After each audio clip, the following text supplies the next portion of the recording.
Okay, I'm pretty determined to try and get a 5-minute scene done. We'll see what I can do here. I've done this technique before several times, but I really haven't done it with the idea of kind of a time limitation. I usually want to get my cards done, within a certain reasonable time kind of a parameter, but I don't know. I do take my time when creating my scenes. I'm not never in a hurry.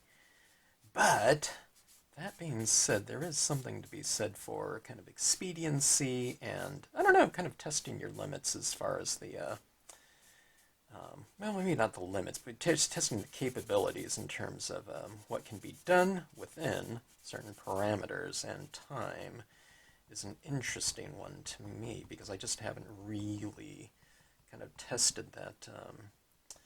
I don't know I don't know. Kind of, I haven't tested that at all before, so let's give it a try here. Okay, so I'm working on Stardream Lapis Lazuli. It's an 80-pound iridescent cardstock here, and I'm getting a I don't know, kind of established lighting configuration here. All right, and I'm going to be using sets number 12 and 13 nature sets, images from it. These are all available a la carte too. But I'm using Brilliance pigment inks. Okay, they're designed to dry, reasonably quickly on less than, very porous surfaces. So on a card like this that's metallic, we have to have some inks that'll dry in a reasonable amount of time. And some inks will not dry on this paper, I've found. Okay, so your regular pigment inks just don't seem to dry very well. Stays on, dries on anything. Brilliance inks dries on most things.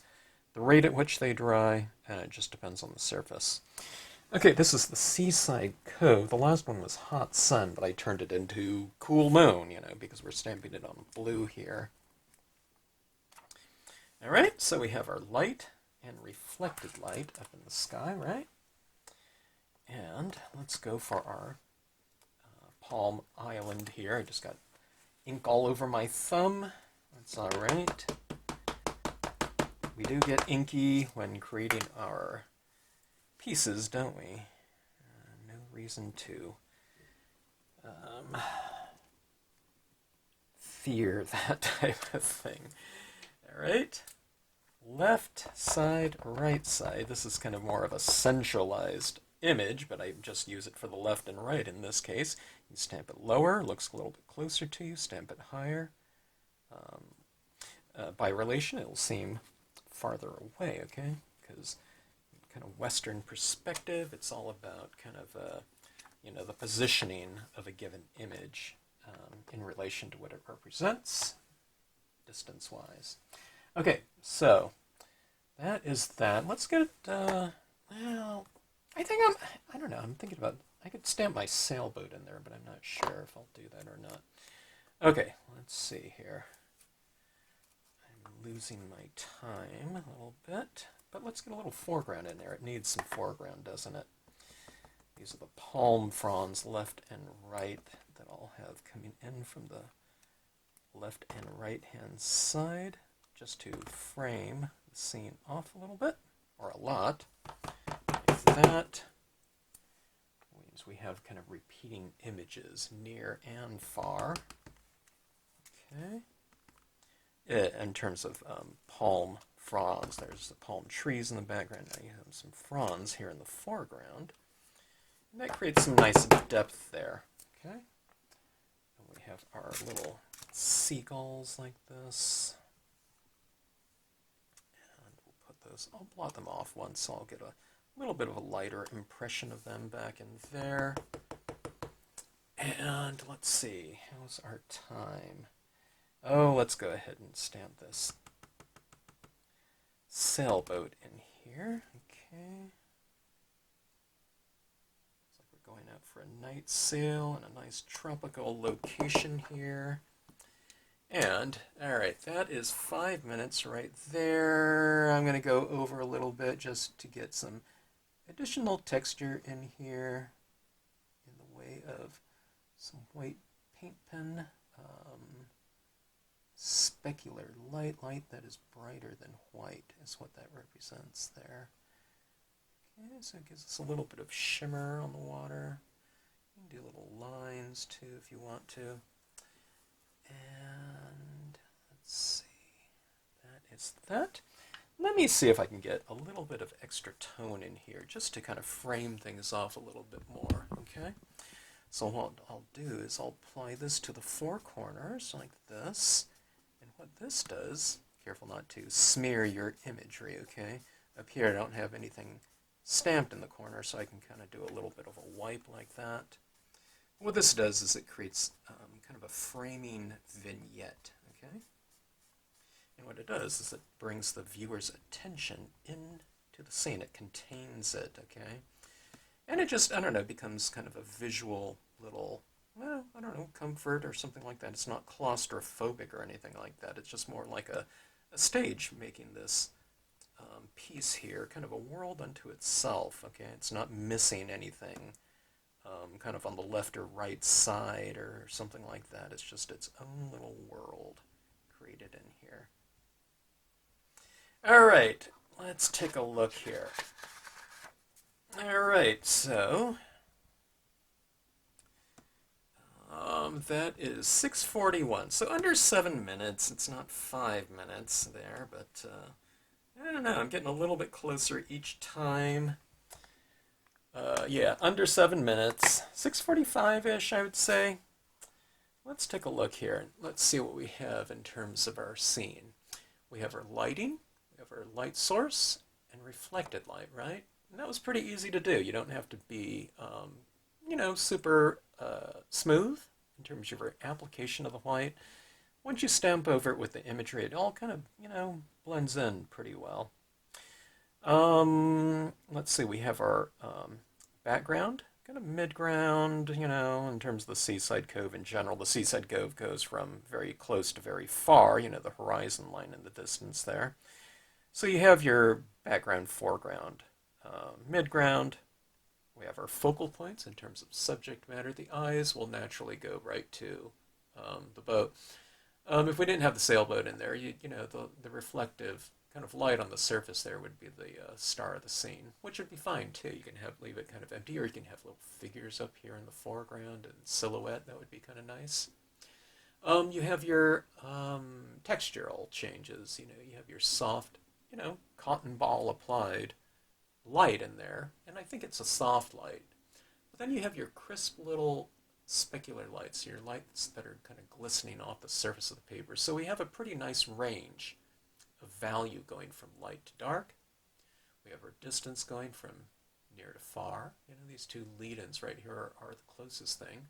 And the most distant thing would represent the, you know, the moon, you know, the sky around it, yeah, but I'm talking about in terms of, you know, visual, kind of noticeable things. Now, you're not talking about space in the background. And, yeah, the textural changes in terms of the nice little sharp little points of light like that with our white paint pen dots. So I think it has a reasonable degree of atmosphere to it and mood, and that's what I'm going for in my pieces. I don't want to sacrifice that in the name of speed. We still want all those little types of things that we enjoy seeing in our scenes, even if we're doing things very quickly. This is going to take a little bit more time to dry, okay? Now the Brilliance will dry in here.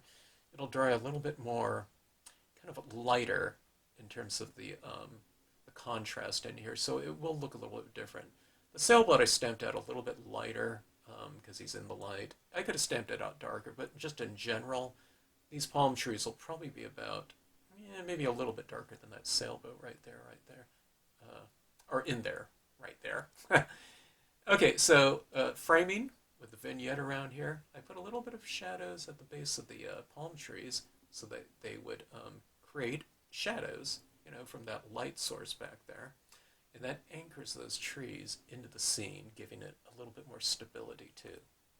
So not too bad. I don't know, under 7 minutes there. I really want to get a 5 minute scene in there, but I'm not sure what I'm going to have to sacrifice. I did stamp 1, 2, 3, 4, 5, 6, 7, 8, 9, 10, 11. There's 11 images stamped in there, okay? Not 11 different stamps, but, you know, there's 11 impressions in there, so that takes a little bit of time. You know, to kind of compose, you know, those types of things and to decide on where you want to put them. You know, I know in general of, you know, what I was going to do, but I didn't know exactly until I got there, you know. Until you stamp things out, does it need shadows? Does it need framing on here? You know, those are the types of things you have to kind of figure out. Let me change my exposure here a little bit. Okay, that's a little bit more indicative of the scene and exposure right in there. But see what those little dots do in there? Those really kind of help to bring out the, I don't know, kind of the spirit of the piece, don't you think? So a few little dots is, you know, a really good idea to do, I believe, in pieces. You know, it expands our contrast range. Now you have white, okay? This is kind of more like maybe a 5% gray or something like that. But when you put that little sparkly bit of white in there, you really kind of expand your range all the way to white when you enter this in there. And it's also a textural change. Things in here are crisp, but then you have the softness of the white pigment ink underneath all of this surface area here. I mean, that's a really soft white in there. But then you add that crisp lighting in there to kind of complement it. And they play off each other from sharp to soft. So we're talking about a textural change in there. So all these little things are happening, but you can do all these little things, you know, just with really simple things, you know, a few little dots in there, and you suddenly expanded your range, your visual range. I use this on just about all of my scenes for that little extra touch, or something of that sort. Sometimes it's splatter painting with some bleed-proof white or whatnot. But in this case, just a few little dots of that. A few little shadows in here, four-corner shading, and it kind of brings everything together a little bit more. Now, it's not a 5-minute card. You know, if we want to format this or something like that, then we put it into a card format and whatnot. A little bit of border, folded card, whatever. But anyways, okay, just shows you what you can, you know, potentially do. You know, that was a very fast scene for me to do, under 7 minutes, but I don't know. Not all scenes have to go on as long as, like, you know, my recent cave ones, which are, you know, can be like an hour, but that's like a, you know, a scene twice as large, where I'm kind of figuring out things as I go along with no idea in mind, kind of where it's going to go to from when I started it. So, okay, so anyways, hope you enjoyed the scene. Thanks as always for watching. If you have any questions, drop me a note in the comments section.